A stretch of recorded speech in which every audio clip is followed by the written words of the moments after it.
చిలకడ బెల్లం పెట్టే సమయం అయింది. అందరికీ అక్షత ఇవ్వండి. పంతులు గారు కొంచెంసేపు ఆగండి. ఎందుకత్త ఆపమన్నావు? కొంతమంది ముఖ్యమైన అతిథులు వస్తున్నారు, అందుకు. ముఖ్యమైన వాళ్ళు అంటే ఎవరత్తా? అదేనక్క, గురూజీ గారు రావాలేమో. గురూజీ గారా?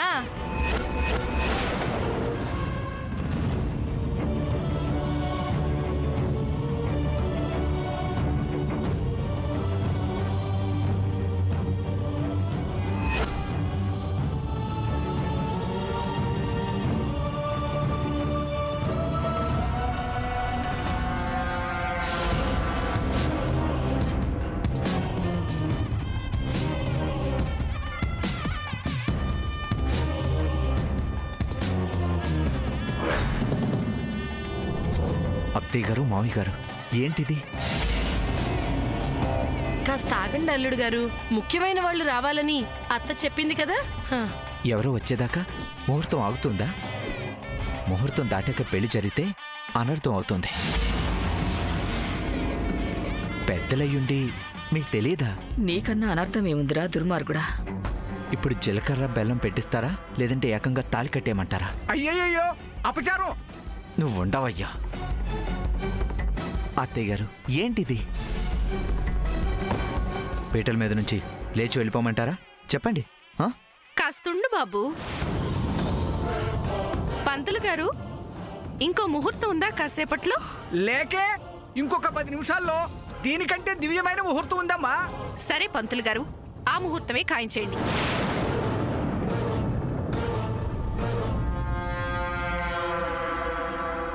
అత్తయ్య గారు, అదేం కుదరదని చెప్పండి.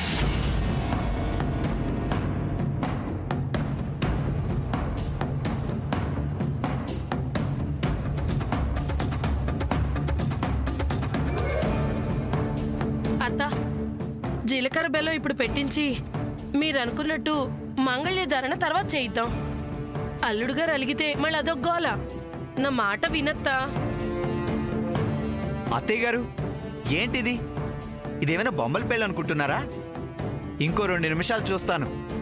మీరు కనుక కానివ్వకపోతే ఇక్కడి నుంచి లేచి వెళ్ళిపోతాను. ఆ తర్వాత మీ ఇష్టం. అల్లుడు గారు, మీరు కాస్త ఆగండి. చూడత్తా, ఇప్పుడు ఏమైందో? పద్మ పెళ్లి చేయి దాటిపోయేలా ఉంది. అల్లుడు గారు, నేను అసలు పెళ్లి చేసుకోనంటే ఇప్పుడెలా? అత్త అత్త, నా మాట వినత్తా, ప్లీజ్ అత్త.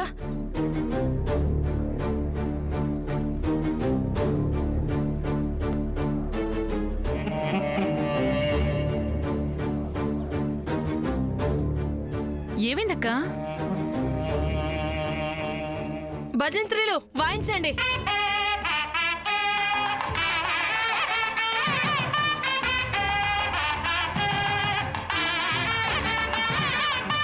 పంతులు గారు, మీరు కానివ్వండి.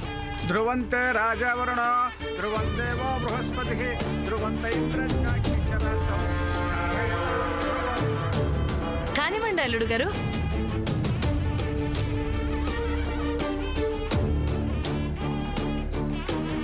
బాబు, అమ్మాయి తల మీద జీలకర్ర బెల్లం పెట్టండి.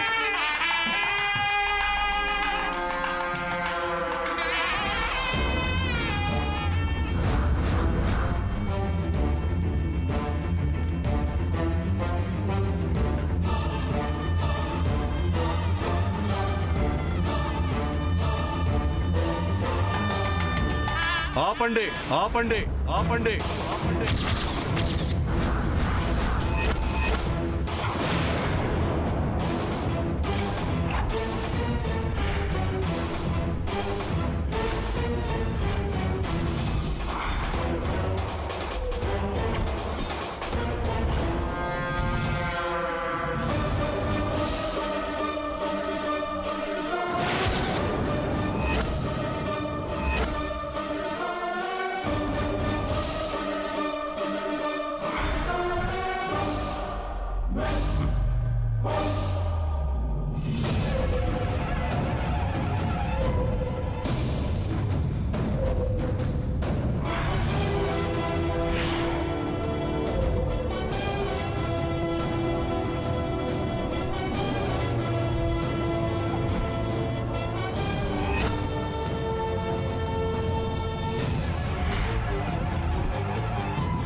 సూర్య ఏంటిది?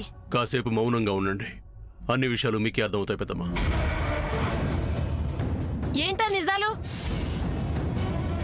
శుభమాన్ జరగబోతున్న పెళ్లి నాపి చెప్పే ఆ గొప్ప నిజాలేంటో. అత్తయ్య గారు, పద్మ మెళ్ళలో నన్ను తాళి కట్టమంటారా వెళ్ళిపోమంటారా? ఏ అమెరికా పిల్ల, నువ్వెక్కడ దాపరించావే? నా కూతురు పెళ్ళంటే ఎందుకే ఇలా కళలో నిప్పులు పోసుకుంటున్నావు?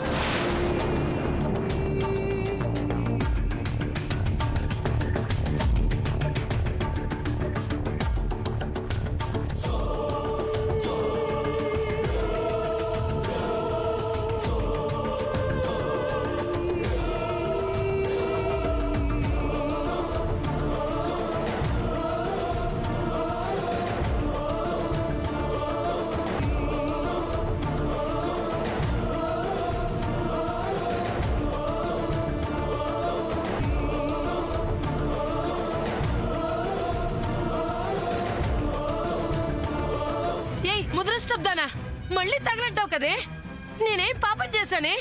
నా కూతురు నీకేం ద్రోహం చేసిందే? దీని పెళ్లికి ఎందుకే అడుగడుగున అడ్డుపడుతున్నావు? హుసై హుసై, నువ్వు మట్టి కొట్టుకుపోతావే. అక్క ఆగక్క, నువ్వుండు.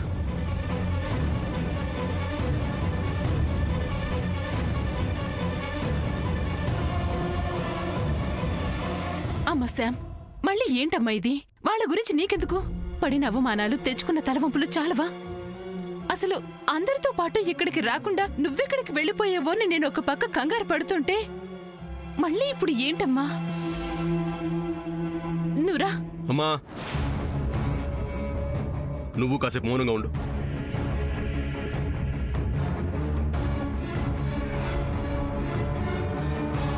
ఆ, అర్థమైంది. ఇప్పుడు నాకు పూర్తిగా అర్థమైంది. ఇది ఒక్క శామ్ మాత్రమే ఆడుతున్న నాటకం కాదు, మీ ముగ్గురు కలిసి ఆడుతున్న నాటకం అని నాకు బాగా అర్థమైంది. అక్క, అలాంటి అవసరం ఇక్కడ ఎవరికీ లేదు. ఖచ్చితంగా ఉంది. నా కూతురు పద్మ పెళ్లి ఇంత ఘనంగా, ఇంత ఖర్చుతో, ఇంత వైభవంగా జరగడం మీకు ఇష్టం లేదు. అందుకే ఈ అమెరికా పిల్లని అడ్డం పెట్టుకొని అడుగడుగున ఆటంకాలు, అవరోధాలు సృష్టిస్తున్నారు. అవును అత్తయ్య గారు.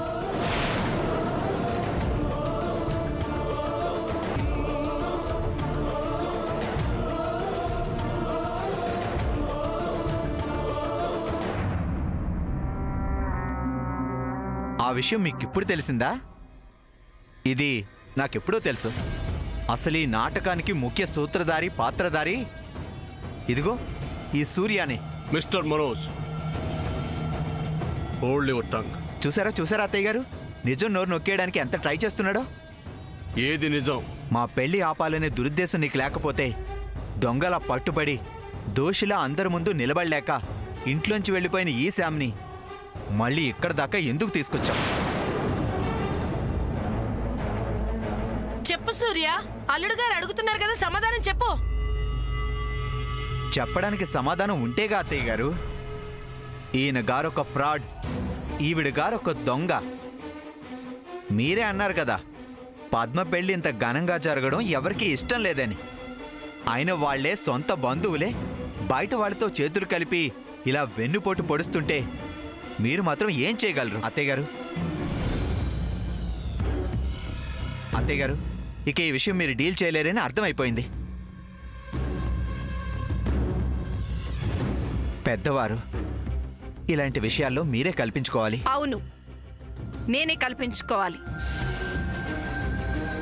ఇన్నాళ్ళు కల్పించుకోకపోవడం వల్లే ఇంత దూరం వచ్చింది. అవునత్త, నువ్వు కల్పించుకోకపోవటం వల్ల పరిస్థితి ఇక్కడ దాకా వచ్చింది. ఇప్పుడు వీళ్ళందరికీ ఎలా బుద్ధి చెప్తావు? నువ్వే చెప్పు.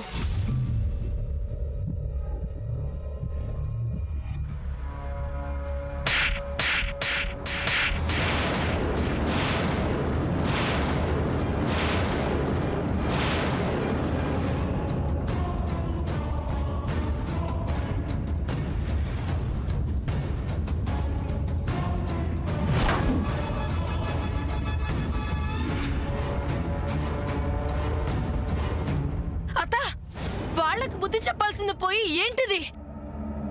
కాబోయే అల్లుడిని పట్టుకొని ఏంటిలాగా? ఆపురాజీ, వజ్రపాటి ఇంట్లో అల్లుడికి కావలసిన అర్హతలు ఒక్కటి కూడా లేదు వీడికి. వీడా ఇంటికి కాబోయే అల్లుడు? వీడి ఇంటికి అల్లుడైతే ఈ ఇంటి పరువు ప్రతిష్టలు నాశనం అయిపోతాయి. నా మనవరాలి జీవితం నరకప్రాయం అయిపోతుంది. చూసారా అత్తయ్య గారు? ఇంటికి పెద్దవాడిని కూడా వాళ్ళ గుప్పెట్లోకి లాక్కుని చివరికి నా మీదే బాణం వదిలే ప్రయత్నం చేస్తున్నారు. ఏదో కొత్త కథకి శ్రీకారం చుట్టబోతున్నారు అత్తయ్య గారు. పోనీ పాత కథనేం చెప్పనా?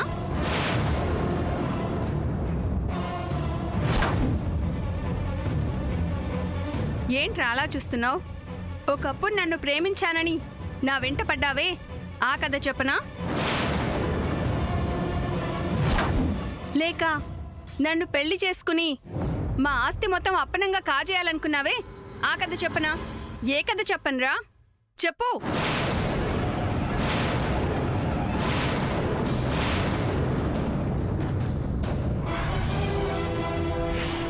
ఏయ్, ఎవరే నువ్వు? నా కూతుర్రా.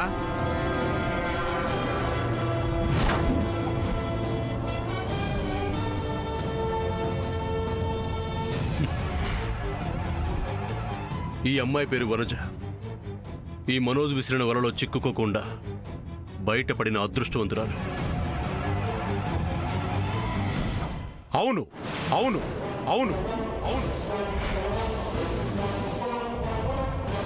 ఈ ఒక్కమ్మాయే కాదు, ఎంతో మంది సంపన్న కుటుంబాల ఆడపిల్లల జీవితాలతో ఆడుకుంటున్న ఇడియట్ వీడు.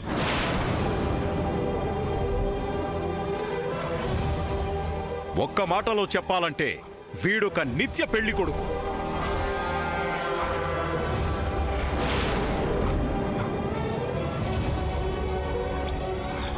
అవును కమిషనర్ గారు, వీడి మీద మొదటి నుంచి నాకు అనుమానంగానే ఉంది. ఒకరోజు కళ్యాణ మండపం గురించి ఒక 3 లక్షలేదో అడ్వాన్స్ ఇవ్వాలని మా రాజీ అరుస్తూ గొడవ పడుతూ ఉంటే మా సూర్య దానికోసం ఒక బ్లాంక్ చెక్ ఇచ్చాడు రాజీకి.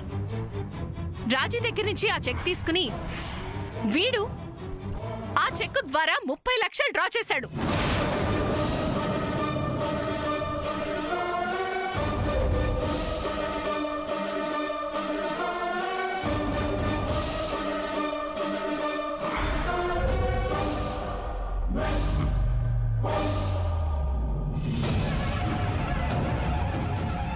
అప్పుడే మాకు వీడి మీద అనుమానం మరింత బలపడింది.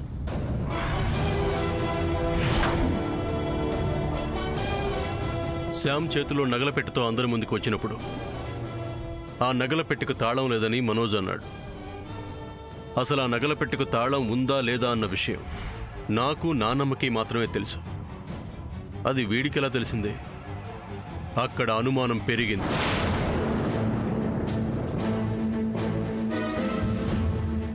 శామ్ నాకు ఒక క్రిస్మస్ గిఫ్ట్ ఇచ్చింది.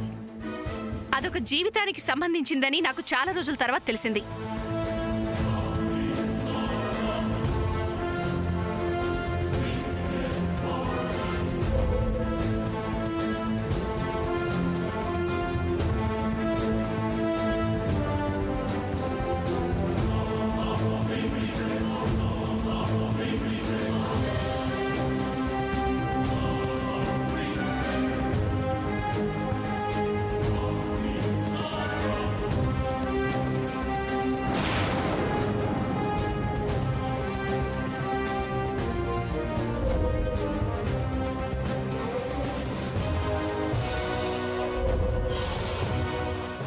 కమిషనర్ గారు నమస్కారం అండి.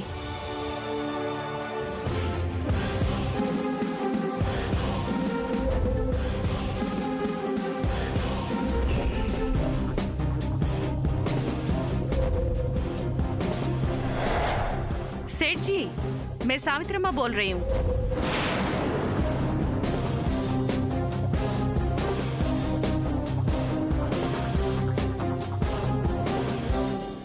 ठीक है, आप तैयार रहिए. ठीक है.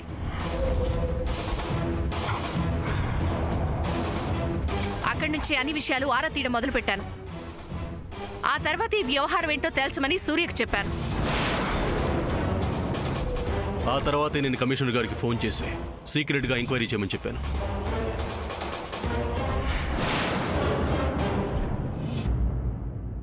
అంతేకాదు జ్యువెలరీ షాప్కెళ్ళి మా వజ్రపాటి నగల బాక్సులో మిస్ అయిన నగ గురించి ఎంక్వైరీ చేస్తే ఆ నగ ఆ షాప్కు తీసుకెళ్ళి దాని రేటెంతో కనుక్కోవడానికి ప్రయత్నించింది ఈ మనోజే అని తెలిసింది. అబద్ధం, పచ్చి అబద్ధం. ఈ సూర్యనే. అరే ఏది అబద్ధం? మీకీ నగ పట్టుకు వచ్చి ఎవరో అమ్మాయికి ఇచ్చి ధర ఎంత ఉంది అని అడిగించింది మీరు కాదు. అది నగ మాకీ దగ్గర పెట్టుకుని ఆ అమ్మాయికి ఒక స్లిప్ రాసి ఇచ్చాం. అది స్లిప్ పట్టుకు వచ్చి మీరు ఆ నగ తీసుకుని వెళ్ళారు కదా, అది నిజమే కదా? అత్తయ్య గారు, వీళ్ళెవరి మాటలు మీరు నమ్మకండి. ఎవరి మాటలు నమ్మకూడదు మిస్టర్ మనోజ్. వీళ్ళందరి మాటలు నమ్మడం నమ్మకపోవడం జస్ట్ అలా పక్కన పెట్టు. నువ్వు నాతో మాట్లాడేవే అదే ఆఫ్టర్ మ్యారేజ్ నువ్వు వజ్రపాటి వారి హౌస్లోకి ఎంటర్ అయ్యి ఏం చేయదలుచుకున్నావో అదే చేస్తావని నాతో ఛాలెంజ్ చేసి చెప్పావే, అది నేను నా మొబైల్లో వాయిస్ రికార్డ్ చేశా. వింటావా? ఏంటి షాక్ అయ్యావా? పద్మావతిన శ్రీనివాసన్నయ్య నేను వేసిన ప్లాన్స్ ని నువ్వు వీడియో రికార్డ్ చేసావు కదా, అలాంటి ఐడియానే నాకు రావచ్చు కదా, అందుకే రికార్డ్ చేశా. Would you like to hear this?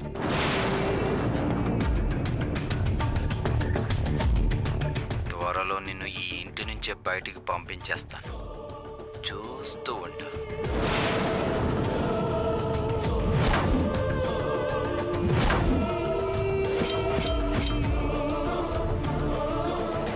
నేను ఈ ఇంట్లో తిష్ట వేసింది పద్మావతిని పెళ్లి చేసుకోవాలనుకుంటున్నది అభిమానంతో కాదు, ప్రేమతో. అంతకన్నా కాదు, ఆర్థికంగా అందలం ఎక్కాలని. డబ్బు ప్లస్ ఆస్తి, వీటి కోసమే నా ఒరిజినల్ క్యారెక్టర్ని పక్కన పెట్టి duplicate క్యారెక్టర్తో నటిస్తున్నాను. Come on, tell me now. ఇప్పుడు నమ్మచ్చా? నన్ను అరెస్ట్ చేయించిన రోజే ఇదే బయట పెట్టాలనుకున్నాను, కానీ నిన్నిలా పబ్లిక్ గా పట్టించాలనే నీ డ్రామాకి రివర్స్ డ్రామా ఆడాను.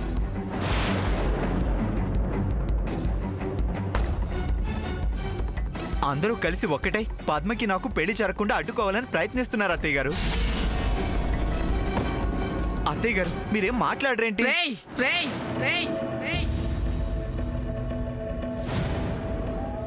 ఆవిడేం మాట్లాడుతుందిరా దుర్మార్గుడా? నువ్విక్కడికి ఎందుకు వచ్చావే? నిన్ను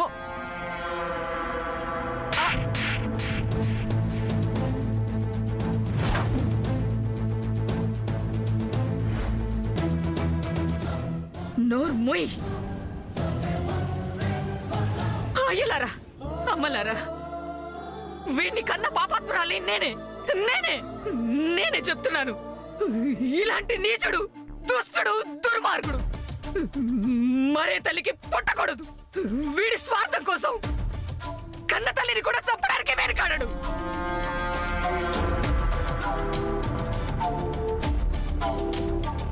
ఇటువంటి మృగం సమాజంలో ఉండకూడదు. రేయ్, నేనే చంపేస్తా.